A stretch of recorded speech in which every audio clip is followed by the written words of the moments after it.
अगला हमारा मौजू है मुतरादिफ अल्फाज। मुतरादिफ अल्फाज ऐसे अल्फाज होते हैं जो एक जैसे मायने रखते हैं और लेकिन बोलने में और लिखने में वो अलग होते हैं। मतलब मायने एक जैसे रखते हैं लेकिन ये बोलने और लिखने में अलग होते हैं। मुतरादिफ अल्फाज कहते हैं। एक जैसे मायने रखने वाले अल्फाज को साथ लिखिए। यहाँ पे देखिए आपका अलिफ है।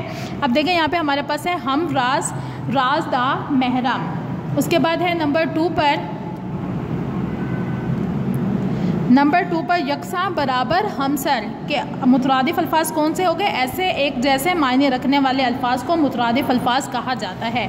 उसके बाद यहाँ पे हमारे पास अल्फाज हैं अंजुमन, जुल्मत, शुरू, महफिल, तारीकी, बशर, नौकर, इब्तदा, नादार, बहादरी, कामयाब, अलम, गरां, हुज़न, कामरान, कलाश, इंसान, मुलाजिम, दलेरी और कीमती।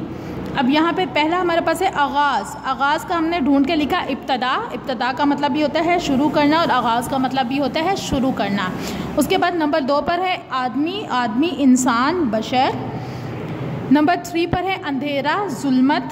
जुल्मत अंधेरे को कहा जाता है। जुल्मत अरबी अल्फाज है। उसके बाद आता है तारीकी, बज़्म है, महफिल, महफिल और अंजुमन के महफिल भी बज़्म, महफिल, अंजुमन ऐसी जगह जहाँ बहुत से लोग जमा हो तो बज़्म के साथ महफिल और अंजुमन भी आता है। खादिम, नौकर, मुलाजिम। उसके बाद गरीब है, नादार, कलाश के जो बहुत गरीब हैं जिनके पास कुछ नहीं है वो नादिर और कलाश में आते हैं। फातिहा, कामयाब व कामरान, बहुत ज़्यादा कामयाब और कामरान होना। शुजात, बहादरी और दलेरी। उसके बाद गम, अलम और हुज़न। अलम और हुज़न, अलम भी गम होता है, हुज़न भी गम होता है। उसके बाद महंगा, गिरां और कीमती, ये महंगे में है। ये मुतरादिफ अल्फाज थे ऊपर जो हम लोगों ने यहाँ इनके सामने मुतरादिफ अल्फाज तहरीर किए। उसके बाद देखें बे वाली सरगर्मी है। मुदर्रज झैल जुमलों में ख़त कशीदा अल्फाज को उनके मुतरादिफ अल्फाज से तब्दील करके दोबारा लिखिए। यहाँ पर आपके अल्फाज ख़त कशीद गए हैं, आपने उनको मुतरादिफ अल्फाज में तब्दील करना है कि वो कई साल से हमारी तरफ नहीं आए। साल कहा जाता है बरस को, वो कई बरस से हमारी तरफ का मुतरादिफ है जानिब, वो कई बरस से हमारी जानिब नहीं आए। उसके बाद दूसरा नंबर पहला पर है बाप पर बेटी कभी बोझ नहीं होती। बाप कहा जाता है, बाप का मुतरादिफ होता है वालिद और बेटी का मुतरादिफ होता है दुख्तर। बाप पर बेटी कभी बोझ नहीं होती, वालिद पर दुख्तर कभी बोझ नहीं होती। आपने इन जुमलों को ख़त कशीद अल्फाज के मुतरादिफ लिखते हुए इस तरह जुमलों को ख़ुद से मुकम्मल करना है। उसके बाद हमारे पास है मुतज़ाद अल्फाज।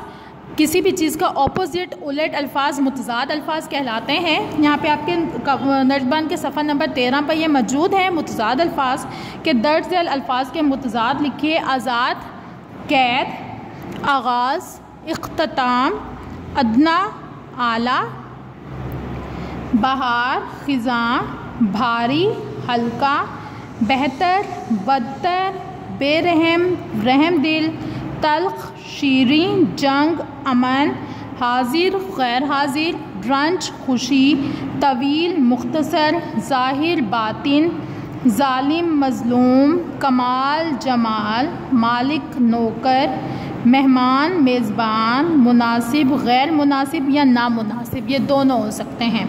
उसके बाद नेक नाम, बदनाम, नूर, जुल्मत। इसका बे वाली सरगर्मी है कि मुदर्रज झैल जुमलों में ख़त कशीद अल्फाज के मुतज़ाद लिखिए। आपने यहाँ पे ये देखें ख़त कशीद अल्फाज हैं, आपने इनके मुतज़ाद लिखते हुए यहाँ जुमला दोबारा मुकम्मल करना है। उन्होंने, मैं पहला आपको समझा देती हूँ, उन्हें अपनी इमारत पर गरूर है, उन्हें अपनी गुर्बत, इमारत का होता है गुर्बत, मुतज़ाद उलट है। मुतरादिफ अल्फाज होते हैं एक जैसे अल्फाज, जबकि मुतज़ाद अल्फाज होते हैं एक दूसरे का उलट होना। उन्हें अपनी इमारत पर गरूर है, उन्हें अपनी गुर्बत पर गरूर है जी। अब आपने बाकी इन ख़त कशीदा अल्फाज को के मुतज़ाद लिखते हुए यहाँ पर जुमले ख़ुद से मुकम्मल करने हैं।